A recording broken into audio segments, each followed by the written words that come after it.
On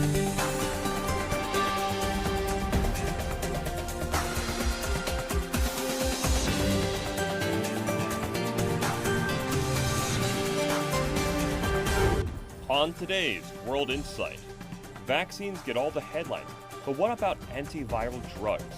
We speak to a drug research team to see if antiviral drugs are an alternative or complementary to vaccines. And Russia's Sputnik V may be the world's first registered COVID vaccine, but some have raised doubts over its safety and efficacy. What's the science and data behind the vaccine?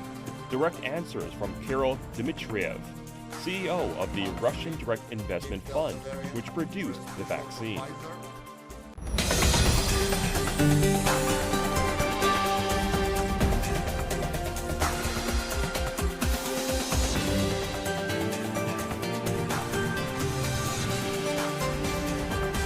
Hello and welcome to World Insight. I'm Tian Wei. 3 institutions have jointly developed a cocktail therapy of monoclonal antibodies which are derived from recovered COVID patients. Data from China and overseas show the treatment could reduce severe symptoms and mortality by 78%. So far, China has set research efforts on 3 ways of treating COVID diseases, mainly focusing on blocking the entry of the virus into cells, inhibiting virus replication, and regulating the human immune system. For a better understanding of the latest research, I talked to Zhang Linqi, a professor from Tsinghua University School of Medicine.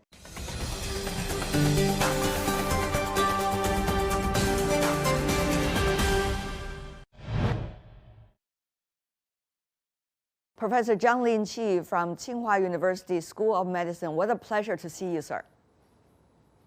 Good morning. Good to see you, sir. I know you and your colleagues are working on the COVID pills. Tell me more about the latest development of the Chinese COVID pill. Where are you now? Which stage?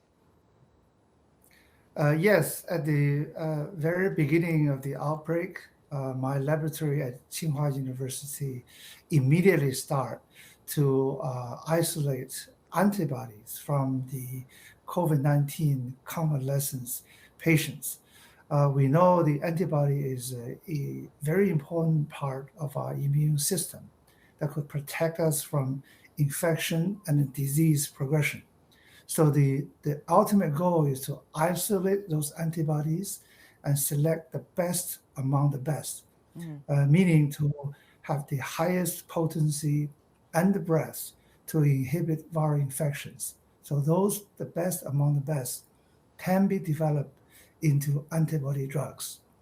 Right now, the antibody we isolated from the convalescent patients has already gone through the preclinical and clinical studies and demonstrated the 78% efficacy in reducing deaths and hospitalizations led by the National Institute of Health. So we are very excited to see those results, and hopefully in the near future, will be approved for the emergency use here in China and around the world. So you have already submitted the paper to the relevant authorities in China? Yes. That's have already been done in the early October. And then we are looking forward to hearing from them soon. Other pharmaceutical companies around the world are also making their efforts around the clock. Pfizer, for example, Merck, together with other companies such as Biotherapeutics, are working on their version of the COVID pills. They're also submitting their papers to the authority. Is this going to be not only a competition of speed among researchers, but also a competition of speed among regulators? Yes, that's right. In a bigger sense, we are racing against the virus. The pill that you mentioned from Merck and Pfizer are classified as small molecules. The mechanism of action is to inhibit various enzymes that require for viral replication in the cell. In contrast, the antibody drugs that we develop and many other companies have developed mainly to stop virus from entering the cells. So we are a bigger molecule, so we call it the biologics. in a way, the biologics and the small molecules and the vaccines could work hand in hand to contribute to the control of the virus spread. As we know, there are three ways, according to some research, for treating COVID cases through pills, for example, mainly focusing on blocking the entry of the virus into the cells, inhibiting virus replications, and regulating the human immune system. Now, which category are yours project falling into? Which one do you consider as a researcher to be more efficient? In our mind, each kind of pills have its own advantages, such as the small molecule is easy to take, but the requirement for early diagnosis and the long-term safety benefits still need to be studied. Our drugs are antibody drugs that derive from human and then modified and then back into human. So it's come in a natural form. It has two major functions. One is to inhibit virus from entry, so it's antiviral activity. On the other hand, the antibody is a part of our immune system, so it could also boost our immune system.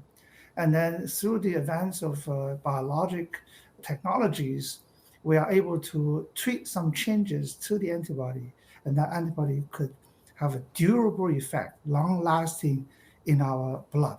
So you could see, and then from the current point of view, antibody are superior at current stage. So you're suggesting, it seems to be, if I'm reading between words, what you are doing now is a much safer version of the COVID pill than, let's just say, some of the other options. Is that what you're trying to suggest? Yes, I would agree with that, because this antibody has an antiviral function, has an immune boosting function, and has a durability superiority. So in the context of this prevention and the treatment, antibody drugs are certainly the top choice in our mind. Professor Zhang, we also see debates about that in the vaccine research, isn't it? There are different vaccine categories. Some are more natural and has been tested for a long time. For example, China's versions. However, others, for example, that by Pfizer, it's more mRNA type, and that's less tested before, and yet this time worked very well. So how do you see, that debate carried on into the area of treatment pills? As a researcher, how do you see this debate? This debate is very healthy, because scientifically we want to seek the ultimate truth. For the ideal vaccines, we need is potency, meaning that it could induce very high immune response, protective immune response. And also we are looking for breadth. That means you have to able to induce response to recognize all different variants. The third criteria is we need to look for durability. So we want to have an immune response induced, have a long-lasting effect. So based on these three criteria, the current vaccines, regardless what type that you just mentioned, still have not reached that ideal scenario. So the scientists in the field from all different countries and different fields are rushing to achieve that ideal goal. So I would say we are still far away from the ideal situation, and then the relative advantage and disadvantages still need to be studied in the long run. Professor Zhang, you know very well that there has been various variants of COVID-19 virus, and people are asking about the question whether the treatment pills that we are researching about today around the world are going to be relevant if the variants continue to multiply, the numbers of variants in the future. What do you make of that, and particularly about the ones that you are researching about? That's a very good question. It's right to the scientific focus that right now. While the virus continue to vary and then to escape from our drugs therapy and from antibody drugs and from vaccines. So we are monitoring this chasing game very carefully. Luckily and thankfully, the antibody drug that we have developed are able to recognize and then kill the virus from all different parts of the world, meaning that our antibodies still maintain antiviral activity against alpha, beta, gamma, delta variants.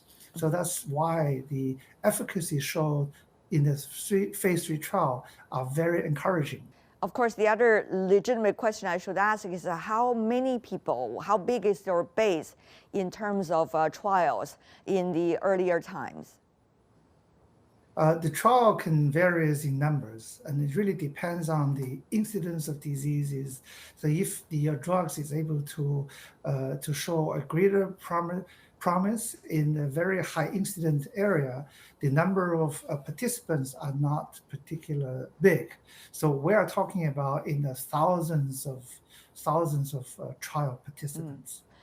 Are you suggesting, Professor Zhang, this is all done in China? Because we know China has been having this zero tolerance policy against COVID-19 cases, and therefore not many cases inside this country. Are you doing this globally? And how are you getting the numbers from others if you are doing it globally? Absolutely. This is not only conducted in China, but with collaborators from many other countries to be able to show efficacy, safety in the real world situations. It's not practical to do this in China right now, given the caseload is so small. So our colleagues in the United States, in the South Africa, in Mexico have contributed substantially to this great work. A very interesting development and certainly important development. Another thing we want to ask about the treatment pills is when they could be available, because right now we do see that relevant authorities are giving green lights to vaccines and to treatment pills in a much faster speed than to other pharmaceutical productions. Usually the time frame is about 6 to 7 years, but we have seen with vaccine, for example, it could be very short.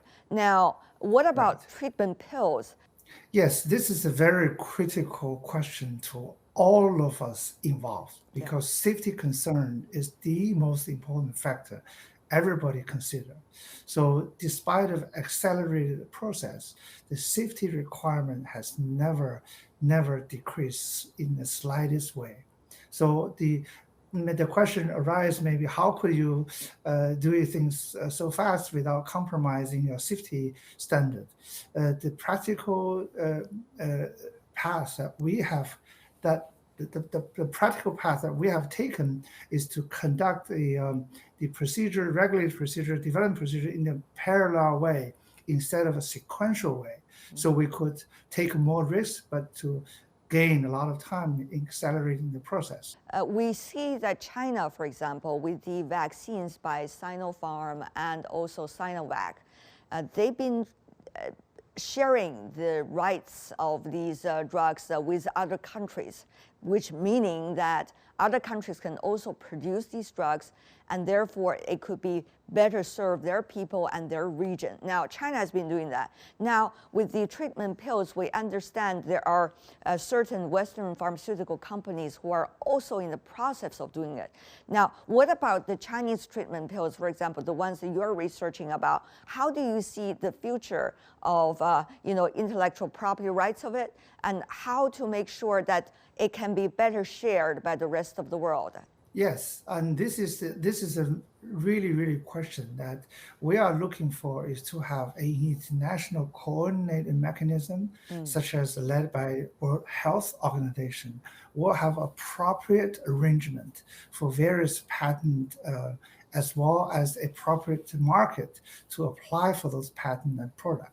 So ultimately, we will share what we have, and then for the benefit of the people around the world, not just China, not just developed countries, but also many other developing countries as well. But mechanistically, we are looking forward to a major coordinator such as WHO to conduct this activity. I see. My final question, Professor Zhang, even after vaccination, there were many escape cases already, meaning after vaccination, still being infected. We see that in Europe these days a lot. So how do you see the treatment pills coming out likely to complement what vaccination has already achieved, while at the same time be able to mend the fences? This is an absolutely amazing question. From the vaccine perspective, regardless of what type of vaccine that we're talking about, we are facing less than 100% protection. This is due to many reasons. First is the vaccine, when you reach a certain level, is weighing down during time. And then also, as the emergence of different variants, and then the vaccine will reduce its potency against those variants. So the current vaccines have some shortcomings in terms of efficacy against different variants due to and also not as high as we would wish to be. So we still need to develop much more potent, durable, and has a broad activity against different variants. We have a precedent of using vaccine and antibody at the same time. For babies that are born to HPV-infected mother, we vaccinate baby with HPV vaccine and give antibody at the same time. I learned a lot. Thank you so much, Professor Zhang Linqi. All the best luck to the treatment pills that you and your colleagues are working on. Coming up on World Insight today, Russia's Sputnik may be the world's first registered COVID vaccine, but some have raised doubts over its safety and efficacy. What's the science and data behind the vaccine? Direct answers from Kirill Dmitriev, CEO of Russian Direct Investment Fund, which produced the vaccine. Stay tuned. Images may appear to be identical, but looks can be deceiving. The difference is not always obvious. It has to be discovered. There are always different sides to a story. We put the focus on the details. To see more, to understand better. CGTN. See the difference.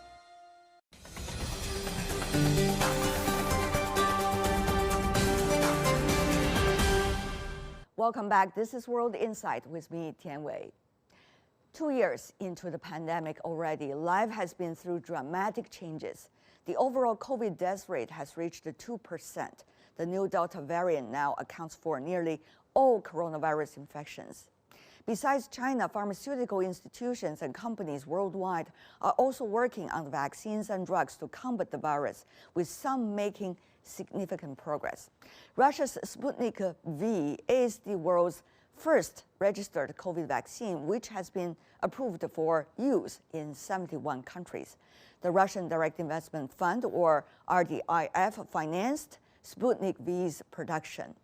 On that, I talked to Kirill Dmitriev, the CEO of RDIF. He shares his views on how the Russians' vaccine's efficacy and safety has been working, as well as the vaccine competition going on in the world. Let's take a listen. I'm joined by Kirill Dmitriev, Chief Executive Officer of Russia Direct Investment Fund, or RDIF. Kirill, good to see you. Long time no see. Great to be on your show.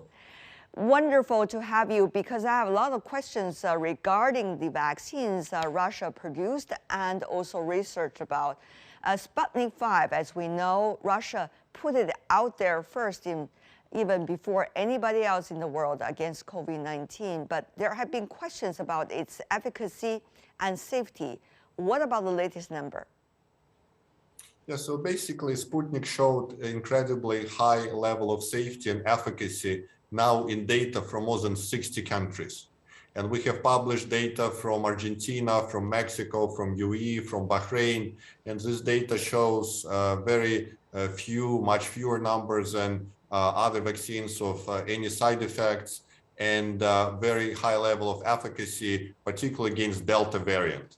So our vaccine is 83% efficient to protect against Delta from infection, 94% against hospitalization, and this is obvious from more than 60 countries that already are using the vaccine. So definitely one of the safest and most efficient vaccines. And of course, we also cooperate very well with vaccine manufacturers in China. There are 4 manufacturers who are producing Sputnik vaccine right now. And I think Russia-China cooperation in vaccines is very important for the world health and security. I see. However, Kirill, as you may be well aware, in the international press, there have been quite a number of stories talking about whether the numbers coming from you, from Russia, is trustworthy or not when it comes to the efficacy and safety. Well, and this is exactly why we have also data coming, as I mentioned, from Argentina, from Bahrain, from UAE. So we have more than 20 countries that already published information about Sputnik on safety and efficacy. And frankly, it shows the highest level of efficacy of most vaccine. Actually, 1 shot of Sputnik, Sputnik Light, shows efficacy of 70% on month 3 against Delta variant, whereas 2 shots of Pfizer show efficacy of 68% on month 3. So 1 shot of Sputnik, we believe, is more efficient and lasts longer than 2 shots of Pfizer vaccine. And this data is collaborated and confirmed by many countries. So very importantly, some of the Western media tries to attack Russian vaccines and Chinese vaccines, by the way.